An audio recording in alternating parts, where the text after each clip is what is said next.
बड़ा ख्याल में तिरकिट में समझिएगा बड़ा ख्याल का ताल है। उसके बाद ध्रुपद अंक का ताल, प्रमुख पहचान क्या है? तेते कत गति गना, ध्रुपद अंक के ताल में। ये आप जो है देख करके समझ आएगा। अभी तक हम आपको पढ़ा चुके हैं 6 मात्रा में दादरा खेमटा, 7 मात्रा में रूपक पस्तो तिब्रा, 8 मात्रा में कहरबा धुमाली कव्वाली, 9 मात्रा में बसंत ताल, 10 मात्रा में झपताल बतला चुके हैं। एक एक ताल को आंख बंद कीजिए और पूरा जो है याद कीजिए।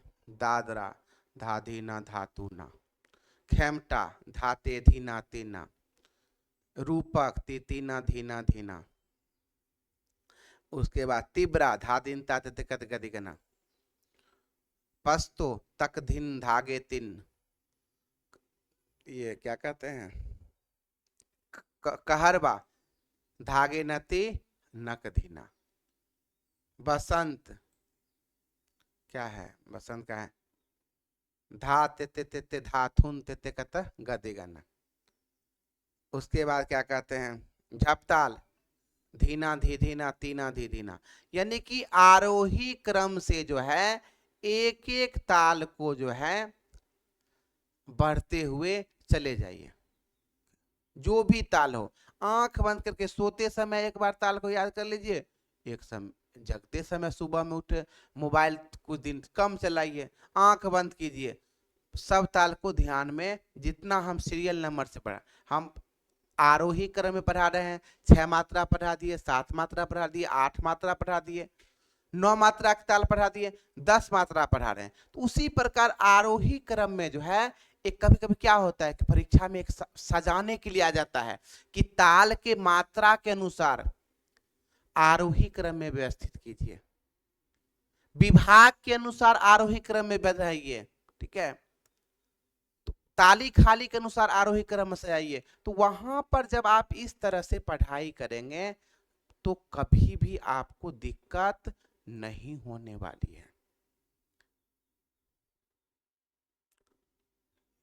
एक गुण याद होगा तो आगे तो बिल्कुल आपको याद करना है ठेका, ठीक है, ठेका याद होगा, 2 गुण 3 गुण 4 गुण ये सब खुद कर लीजिएगा, वहां पूछेगा नहीं।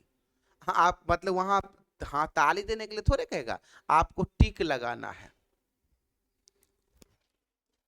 तो झप सूल ताल तिब्रा ताल की तरह जो है यह एक पखावज वाद्य यंत्र पर ध्रुपद अंक के साथ संगति करने वाली प्रमुख ताल है।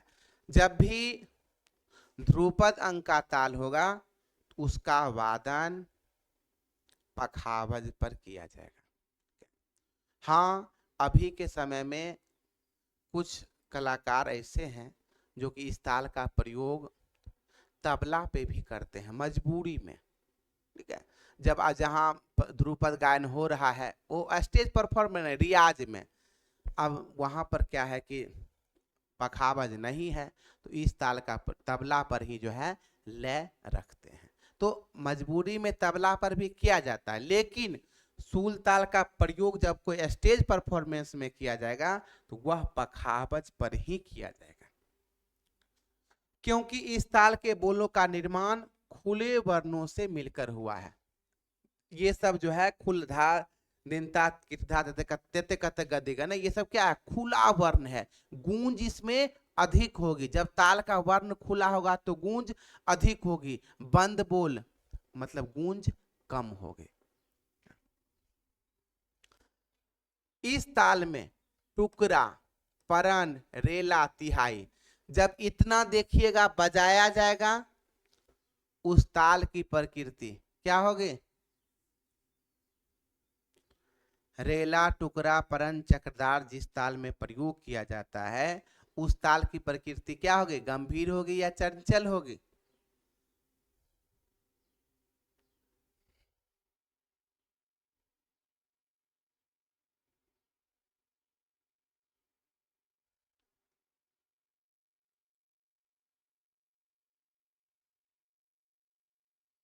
ये सब बजाया जाएगा उस ताल की प्रकृति गंभीर होती है। ठीक है, जब ये सब बजा जाएगा कब, जिस ताल में सोलो वादन होगा उसी में अक्सर ये सब बजाया जाता है। अब देखिए बजा किसी में चल सकते हैं, लेकिन ये गंभीर प्रकृति के में ही ये बजा जाएगा। क्यों? क्योंकि इसमें ये सब जो है सोलो वादन का पहचान है। जिस ताल में सोलो वादन होता है उसी में कलाकार क्या करते हैं, ये सब उन वादक की कुशलता है, कुशलता पर जो है ये सब अपना दिखाते हैं, ये बजाया जाता है। इस ताल में 10 मात्रा, 5 विभाग, 3 ताली एवं 2 खाली होती है। ताल बतलाइए कौन सा ताल है, समपदी, विषमपदी, मिश्रपदी, किस प्रकार का ताल है ये?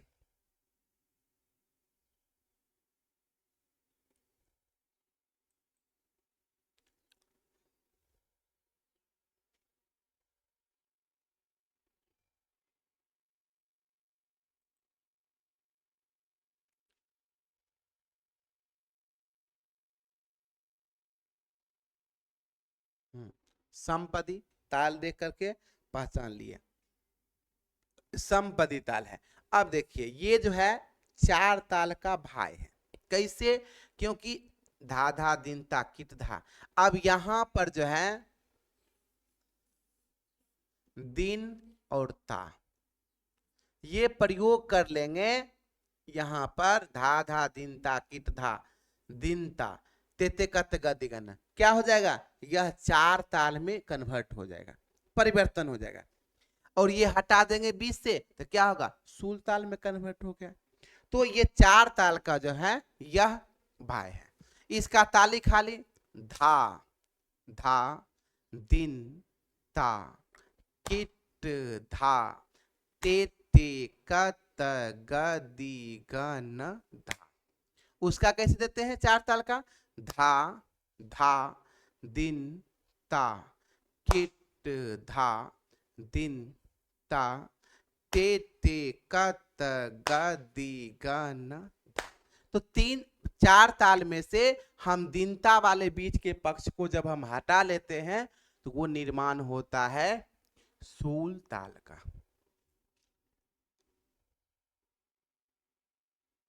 ठीक है,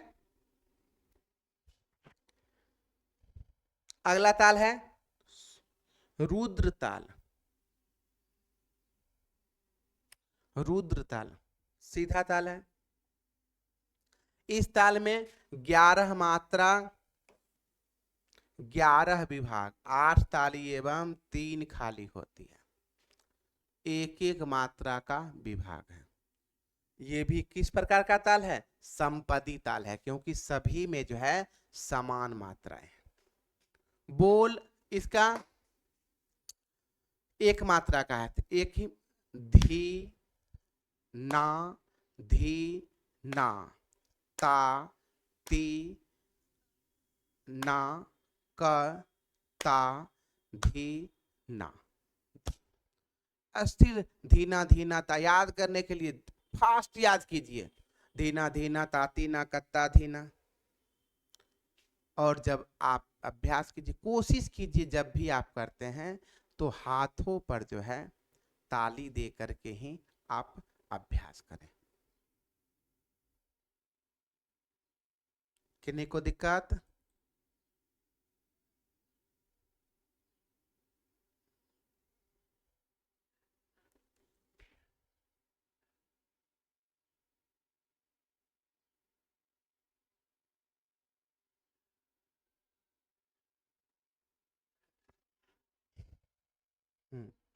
हो गया 2 ताल।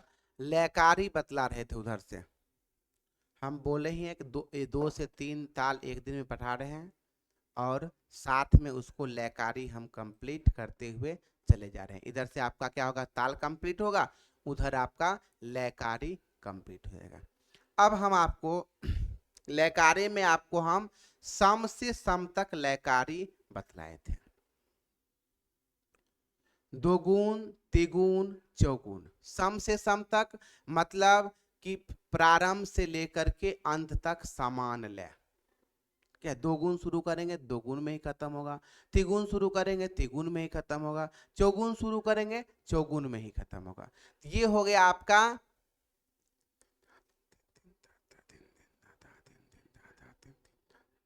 तो ये हो गया आपका सम से सम तक। उसके बाद ये सिर्फ आपको किसी भी परीक्षा में ही पूछ बनाने के काम आएंगे।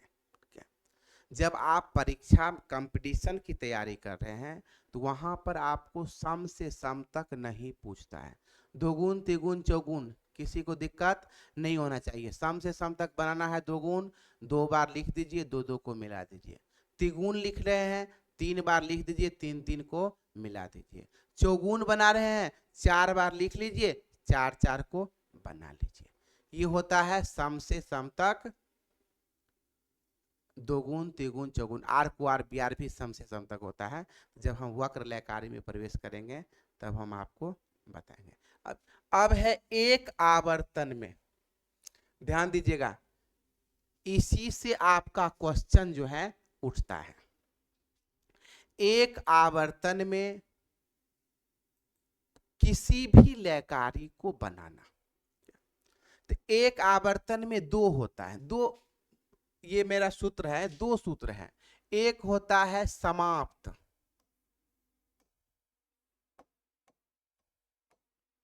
समाप्त समाप्त बराबर सूत्र है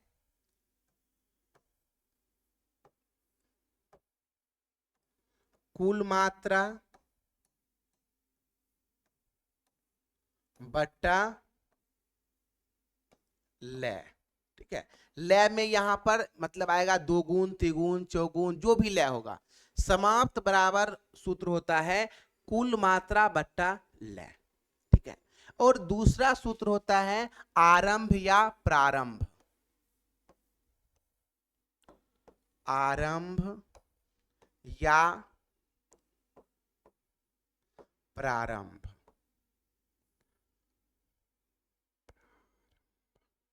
आरंभ या प्रारंभ बराबर सूत्र होता है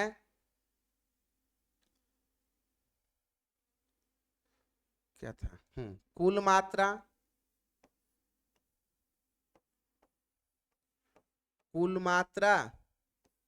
माइनस समाप्त मात्रा, समाप्त मात्रा। 2 सूत्र आपको याद रखना है। एक समाप्त, अब क्या पूछेगा कि दादरा ताल के दोगुन एक आवर्तन में कितने मात्रा में समाप्त होगा, या कितने मात्रा में आ जाएगा। आ जाएगा मतलब समाप्त होगा। देखिए क्वेश्चन पूछने का तरीका, आपको एग्जाम में बस यही पूछेगा कि दादरा ताल या किसी भी ताल का मान, झपताल का दोगुन एक आवर्तन में कितने मात्रा में आ जाएगा। तो यहां पर क्या लाएंगे, आ जाएगा मतलब समाप्त होगा। फॉर्मूला अप्लाई करेंगे, झपताल में दोगुन कितने मात्रा में आ जाएगा, तो आ जाएगा मतलब कुल मात्रा 10 भागा दोगुन पूछ रहा है तो 2 बराबर 5 मात्रा में आ जाएगा। रूपक में मान लिए पूछ दिया कि झपता रूपक ताल में दोगुन कितने मात्रा में आ जाएगा या कितने मात्रा में समाप्त होगा। क्या करेंगे, वहां पर रूपक के अनुसार सूत्र लगाएंगे। तो रूपक का क्या होता है 7 मात्रा, पूछ रहा है दोगुन बराबर 7 में 2 से भाग देंगे 3 पूर्णांक 1/2 मात्रा, जिसको 3.5 पॉइंट में नहीं लाएंगे। पॉइंट में लाएंगे गलत नहीं होगा, लेकिन पूर्णांक में ही जो है हम रहने देंगे। किसी भी ताल में, बसंत में पूछेगा, बसंत ताल में दोगुन कितने मात्रा में समाप्त होगा या कितने मात्रा में आ जाएगा, क्या जवाब होगा।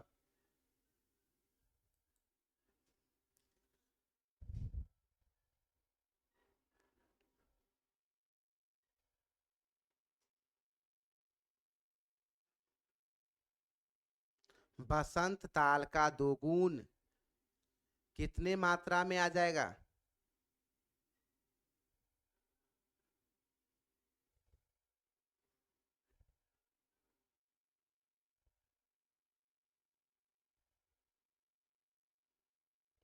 ताल बसंत बतला चुके हैं। 4 पूर्णांक 1/2, क्योंकि बसंत में क्या होता है 9 मात्राएं होती है। तो यहाँ पर कुल मात्रा बट्टा लय, तो यहाँ पर आप सूत्र करें कुल मात्रा 9, लय क्या पूछ रहा है 2 गुण पूछ रहा है, बराबर 4 पूर्णांक 1/2 मात्रा में समाप्त हो जाएगा। अब आरंभ क्या पूछता है कि किस मात्रा से प्रारंभ होगा। अब क्वेश्चन कैसे, झपताल में एक आवर्तन में 2 गुण, ठीक है, किस मात्रा से प्रारंभ करेंगे। क्या तो अब देखिए हम झपताल में, तो पहले क्या होगा कि हम निकालेंगे पहले समाप्त। समाप्त बराबर झपताल पूछ रहा है, तो 10/2 बराबर 5 मात्रा में समाप्त हो गया। अब आरंभ निकाल रहे हैं, किस मात्रा से प्रारंभ होगा, तो यहां पर कुल मात्रा 10 माइनस समाप्त मात्रा 5 बराबर 5 मात्रा में ये हुआ आरंभ 5 मात्रा, तो 5 मात्रा के बाद, ठीक है 5 मात्रा में तो यहाँ पर काम्य क्रिया हो रहा है, तो 5 मात्रा तक हमारा सीधा चलेगा। तो इसको 5 मात्रा, अब इसको बना के हम कैसे चेक करेंगे, तो 5 मात्रा शुरू से आप लिख दीजिए। क्या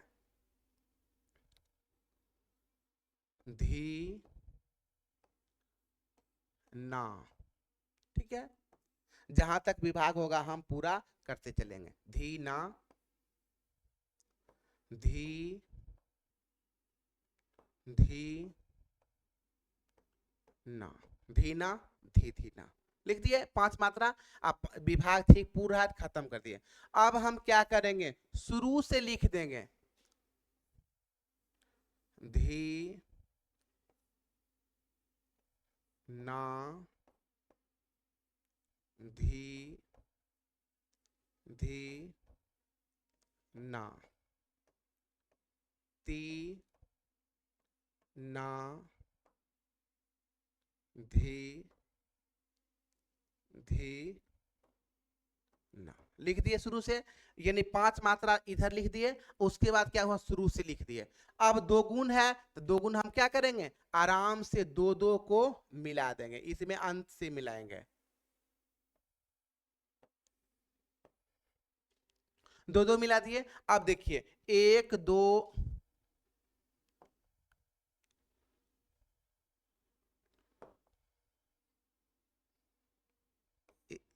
1 2 3 4 5, अब ये मिला के एक मात्रा हुआ 6, ये मिला करके 7 8 9 और 10, ये 10 मात्रा हुआ, ये मिला करके। अब हम इसको क्या कर विभाग देंगे, तो 1 2 1 2 3 1 2 1 2 1 2 3, अंत में सम दे दिए। तो इसमें क्या है कि हमें ध्यान रखना होगा कि अब यहां पर अब इसको चिन्ह दे देंगे, सम 2 0 और 3, अंत में फिर सम। अब इसको मान लीजिए हाथ पर दिखाना होगा, तो हाथ पर हम कैसे दिखाएंगे, जैसे जैसे हम आपको लिखे हैं इसको प्रैक्टिस करेंगे। एक आवर्तन में आप देखिए किस 2 गुण के कहां से शुरू हुआ, तो यहां तक ठा लय है, यहां से 2 गुण यानी छठी मात्रा से 2 गुण प्रारंभ होगा। अब इसको हम हाथ पर दिखाएंगे आराम से, धी ना, धी धी ना, धी ना, धी धी ना, ती ना, धी धी ना, धी। हम हाथ पे भी दिखा दिया। एकदम ध्यान से करना है, लयकारी जैसे हम बनाए हैं इसी को क्या करना है, हाथ पे दिखा देना है। तो 5 मात्रा तक जो है हम क्या बोलेंगे, ठाह लय में बोलेंगे 5 मात्रा तक। तो धी ना, धी धी ना, धी ना, धी धी ना, ती ना, धी धी ना, धी। ये हम हाथ पे भी दिखा दिए। प्रैक्टिस करने से आपको सब इजी हो जाएगा। आया समझ में?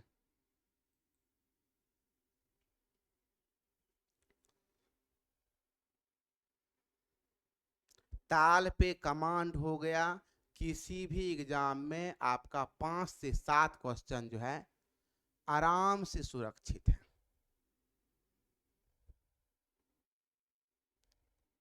एक से 5 मात्रा तक दोगुन नहीं होगा, नहीं, अंत में दोगुन दिखाया जाता है, शुरू से दोगुन नहीं दिखाया जाएगा। 1 से 5 मात्रा तक ठाहले हुआ, 6 से 10 मात्रा तक दोगुन हुआ, ये होता है। इसको कहते हैं एक आवर्तन में दोगुन।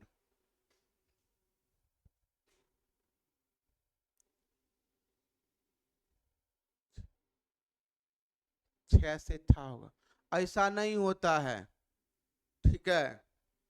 संगीत का नियम है, जब लय बढ़ता है ना तो लय बढ़ते चला जाएगा, ठा लय तब दोगुन, तब चौगुन, तब अठगुन, तब 16 गुण, ये लय बढ़ाने का तरीका है। इन्हें कि शुरुए में मतलब हम चौगुन कर लिए और तब लय घटाएंगे, ऐसा नहीं होता, संगीत का नियम है।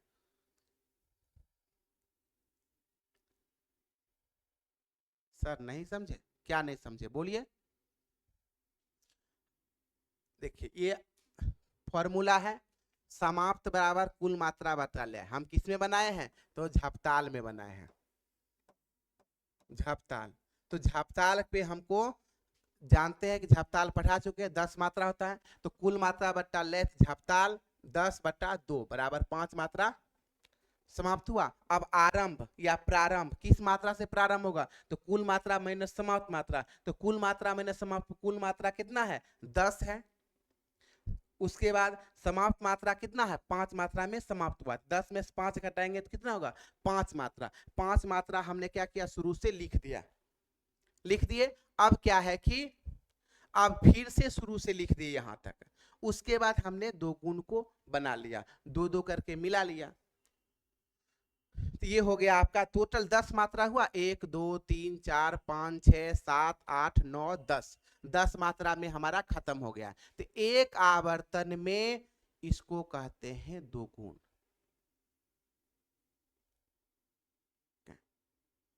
अब इसको हाथ पर दिखाएंगे तो हम आपको बतला चुके हैं कि जैसे लिखा हुआ है, देखिए 5 मात्रा तक ठाहले है तो 5 मात्रा तक ठाहले दिखाइए, धी ना, धी धी ना। उसके बाद क्या है? दोगुन शुरू होता है, तो आप जो है छठी मात्रा से दोगुन, छठी मात्रा पर क्या है? खाली है, तो खाली से आपका दोगुन, तो फिर से धी ना, धी धी ना, धी ना, धी धी नाती ना, धी धी ना। आया समझ में?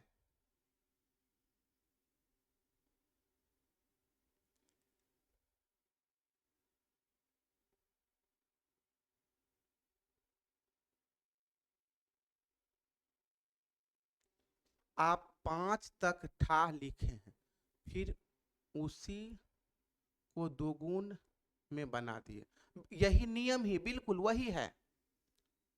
एक आवर्तन में दोगुन, 5 तक ठाले लिखे हैं, उसके बाद दोगुन लिख दिए हैं, यही नियम ही है।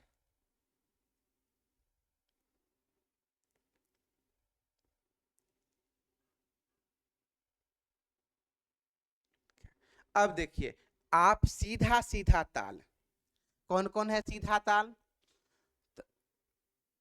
दादरा, उसके बाद कहरबा, सूल ताल। 3 ताल में जो है आपको दादरा, कहरबा, सूल ताल, तीनों ताल में आप एक आवर्तन में दुगुन इसी प्रकार बना करके भेजिएगा, ठीक है। ये आपका होमवर्क रहा। फिर यहां से तिगुन, तिगुन भी बताएंगे, एक आवर्तन में तिगुन, चौगुन, आर, कुआर, बेयार, जितना लयकारी होता है उतना, यानी कि हम लयकारी टॉपिक पूरा होने के बाद आपको लयकारी से क्वेश्चन नहीं बचेगा। कहीं से भी क्वेश्चन उठाए ना, कहां से क्वेश्चन उठाएगा? बस जितना हम बतला रहे हैं उतना आप लोग मेहनत करते जाइए, नहीं समझ में आए आप बार बार पूछिए, कोशिश करेंगे आपको हम सरल से सरल भाषा में समझाने का। ठीक है रणजीत जी, आज का क्लास यहीं तक।